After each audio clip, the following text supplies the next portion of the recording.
know is not, is it? Well, I was just wondering. Is he going to be here? Yeah, I talked to Thought he him was. yesterday. Yeah. He said he was going to be here. Vice chair. Well, we have four Meaning you have a here quorum. anyway, right? Yeah. We have more than four. Yeah. All right, let's begin the meeting, and we'll turn it over to Joe when he arrives with file item 1, the Carl Moyer program. Start with you, Brian. Okay, thank you, Supervisor. You bet. Okay, good afternoon. Yeah, this item is just to amend contracts that were previously funded under the Carl Moyer program to reallocate or substitute these funding sources.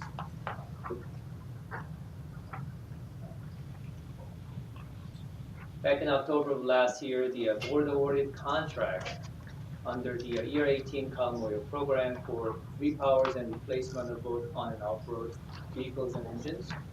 And subsequently, early in 2017, 225,000 approximately of the 2012 DARA grant that were used to fund off-road equipment or marine vessels, similar type of equipment and the projects that were funded under the Carl Moyer became unencumbered and available due to cancellation of a couple of projects.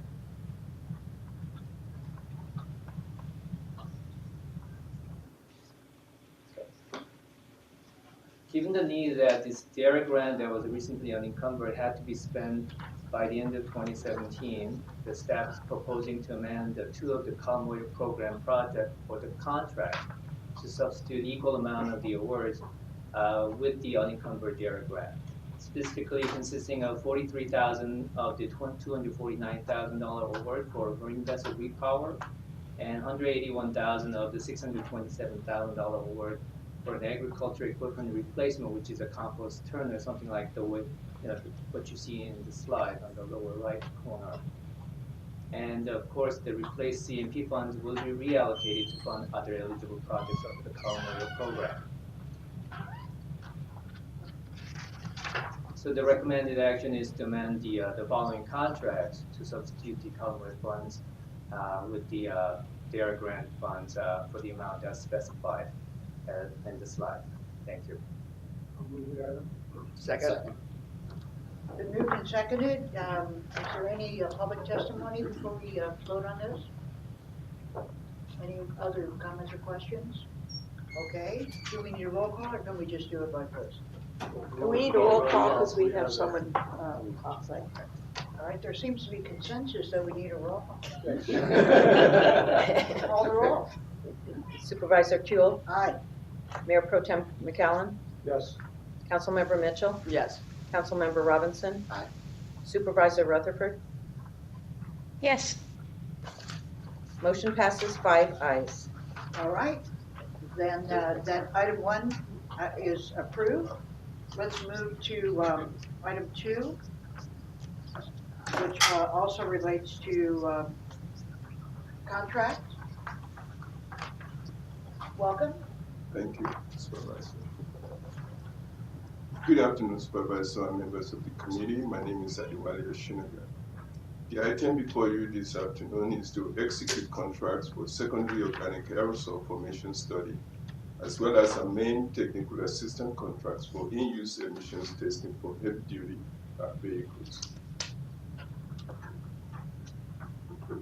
So NOx and organic compounds, as we all know, is a precursor to ozone, but also is a trigger for the formation of secondary organic aerosol, especially once the gases exit the tailpipe of the vehicle. So once they exit the tailpipe of the vehicle, they cling on to the particulates, forming part of suspended fine particles. So in order for us to develop an efficient or effective mitigation measure, we need to understand how these compounds are formed, especially also how they propagate in the atmosphere. That is why in 2014, the board awarded a contract to UC Riverside to help us to study the SOA formation from gasoline passenger vehicles. Unlike gasoline passenger vehicles, however, there's a limited information for a similar study for heavy-duty diesel and natural gas vehicles. Of course, that is the reason why the staff is proposing to assess the SOA formation from heavy-duty diesel and natural gas vehicles. Actually, this study plays very well with the ongoing study in which we are trying to assess the in-use emission from over 200 heavy-duty natural gas and diesel vehicles. So what we're going to be doing here specifically is that we're going to be collecting samples from these, a fraction of these heavy-duty vehicles, preferably maybe 6 vehicles shared between the natural gas and diesel vehicles, and then classify the aerosol to what we call the physical properties as well as the chemical properties of those particulates. As well as we're also going to be measuring the gaseous and particulate emissions from these vehicles as well. So staff is proposing 2 projects. One is to, so the second proposal, excuse me, the second proposal that we're proposing here is to amend 2 existing technical assistant contracts that were awarded to Gladstone, Neandros and Associates and AEE Solutions to assist us in the in-use emission study. What they will be doing specifically are listed up. The first thing they will be doing for us is to develop protocols that will help us to determine how to select these vehicles, making sure that the vehicles that we selected indeed represent the populations of the vehicles out there in the South Coast Air Basin. And secondly, give us a protocol, a detailed protocol on how to determine or to assess vehicle activities as well as vehicle emissions. So as we also know, as you all know, GNA has had a good relationship with a lot of fleets out there, especially in the area of the rail truck, as well as some of the transit outfit. So we indeed needs the help to help us recruit up to 200 of these vehicles. As well as once I came here about 6 or 7 months ago, I came before you to talk about the in-use emission study. So once we have finished the study, we need to then begin to analyze the result that we get from those studies. We believe that both GNA and AAE Solutions are well positioned to help us to do that. And then, of course, they will help us to identify, based on the result of this exercise, they will help us to identify both the engine and after treatment issues that may develop along the way and help us to find resolutions to those issues. And finally, this I actually believe is very critical in this process, and that is to match vehicle technologies with the vocation, especially to maximize the benefits of the after-treatment technologies that we're going to be looking at in this exercise. And then finally, staff recommended actions are to execute a contract with UCR to evaluate the SOA formation from heavy-duty diesel and natural gas vehicles in an amount not to exceed $85,000. And finally, to amend contracts with both the GNA, Gladstone Neandros and Associates, and AEE Solutions to provide technical assistance for in-use emissions testing of heavy-duty vehicles in an amount not to exceed $50,000 each, for a total of $100,000. Thank you very much. Thank you. Mr. Chairman, do you want to take over, or? I don't believe he's there. He's there. Oh, he's there, okay. Yeah. I see him. Yeah. Can you hear me, Joe? Yes, can you hear me? Yes. We can. We just had the closing of our presentation on item 2.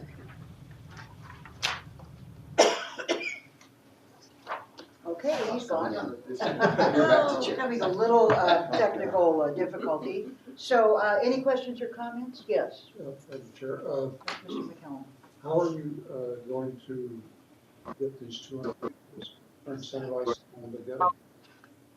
How are you going to show the representative of what's out there? That is the reason why we needed GNA to participate in that process. What we're thinking about is that we have a statistical model that we're going to be using with the help of California Air Resources Board. As a matter of fact, again, when I came here 6 months ago, I gave you a picture of who are the partners who are involved in this. We have, of course, the Air Resources Board, we have the California Energy Commission, we have gas company, and of course we have us. Those entities are getting together with the help of GNA and AE Solutions to form to be able to use this statistical model that I talked about to come up with a much more representative of what is going on out there in the South Coast.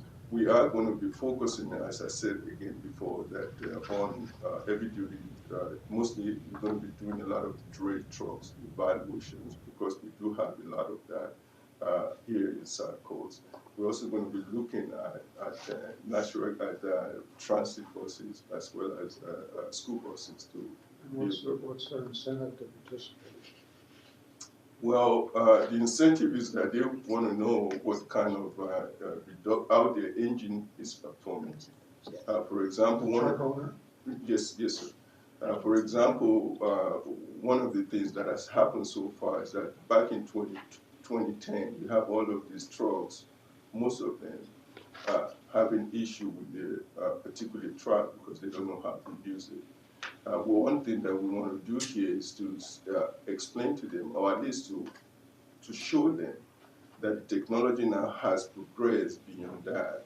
Because now if you compare the 2015 trucks to 2010, you will see that the manufacturers have paid a lot of attention on trying to improve the heat that the technology could take in so that it can do what it's supposed to do. So those are kind of things. The other thing is, with these fleets participating, GNA has a good networking relationship with a lot of fleets. So they make them aware of our programs and then the incentive funding that is available. So if there's technologies that we are testing, something that becomes available, they know about our program, they take advantage of our incentive funding programs. It helps their awareness of being in compliance with ARB's truck and bus rule regulation. So it may not be a direct incentive specifically for this program, but overall for our programs, for ARB's regulations and our contractors' relationship with them, we believe we can bring them in and test the vehicles. My question's kind of along the same lines. So do we see, I know that we have some in-use testing right now from NOx emissions, and Dr. Lu's brought up on a number of occasions they're not meeting the initial numbers that have been produced, and so are we using the same pool of trucks here? It would seem to me like there'd be some benefit to continuing to test from the same 200. Or are we looking at potentially newer one, different trucks? I mean, I'm seeing some benefit if we are looking, this group with this test and then the same group with another test, and rather than just different trucks out there that could be performing at different levels. Actually, what the way I respond to that is that we're doing hybrid of all the things that you talked about. Okay. One of the things that we're trying to do here is to find how the technology performs as it ages. So because of that, we have to continue to pursue those trucks that we initially test. I mean, that I was part of almost 3 years ago. So there's this continuum of trying to get information from them, trying to see how the technologies are performing. And to go back to what you talked about again, one of the benefits that the fleet gets from this is possibility to identify strategies that will help them to save fuel. And that would hinge on what you do, how do you operate that equipment when you are in the low load or the low temperature region. And so those are the kind of things that we're doing. So there's going to be a balance of the low load, low temperature, and then also a higher load, higher temperature, so that we're kind of seeing from both. And so that's part of what okay. So working with CARB, trying to identify what's the right balance between all of that. Okay. All right. I figured so, but we have a skinny report today, which is a good thing. I appreciate that. But it just begged a few more questions. So I have a question. Looking at these contracts, I'm sorry. Can you hear us now, Joe? Go ahead, Sheila. Thank you. Yes, Matt, go ahead. Looking at the sort of the formation, as you indicated, secondary organic aerosol. We're looking at diesel and natural gas. But we have, we're fueling vehicles now with different kinds of gas, not just natural gas, but also biogas, renewable. And so I wonder if there's any plan in these contracts to assess the different feedstocks for the gas and whether there might be a difference in the tailpipe emissions. You know, if we're comparing sort of diesel and gas, it might be helpful to look at the different kinds of gas. It might not be all that difficult because we would know what we were testing. Right, Or so they would anyway. for this particular contract, we're just looking at the SOA for the natural gas and diesel. But as I said earlier, this contract or this program complements the ongoing in-use emission study. In that in-use emission study, which of course contains or consists of 200 vehicles, we're going to be looking at array of fuel technologies. So what I mean by that is that we're going to look at diesel, we're going to look at alternative or renewable diesel, we're going to look at renewable natural gas as well as natural gas, your traditional natural gas. We're also going to look at a hybrid to see how they perform as well as fully electric to see how the battery is consumed, how you consume energy. So in doing that, you're right, we'll be able to identify what those benefits are. And that's what I said earlier, that one of the critical function or goal or benefit of this is we'll be able to match technology to vocation. So we can tell you, of course not telling you, but we can provide the information out there for you that if you are in this kind of vocation, this is the kind of technology that will fit and benefit your activity and benefit, of course, the body, saves the body, helps with the bottom line, which is the fuel cost. Over to you, Mr. Chairman. Thank you, Supervisor. Any other questions, comments, colleagues, on item number 2? Okay, hearing none, we do the voice of. I'll move the item. Do we have any public testimony? Okay. Okay, motion second, roll. Moved and seconded? I have a second, is Mayor McCallum. Supervisor Kuehl, Aye. Mayor Pro Tem McCallum, Yes. Councilmember Mitchell, Yes. Councilmember Robinson, Aye. Supervisor Rutherford, Yes. Councilmember Buscaino.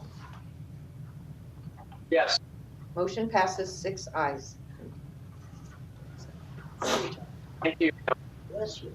Thank you. That, any other business before committee? Hearing none, public comment. Anyone from the public wish to speak on a non-agenda item? Diamond Bar? Nothing here. No. No one here? Supervisor Rutherford, anyone there? Okay. Okay, seeing none, hearing none, this meeting is now adjourned. Thank you so much. Have a great weekend.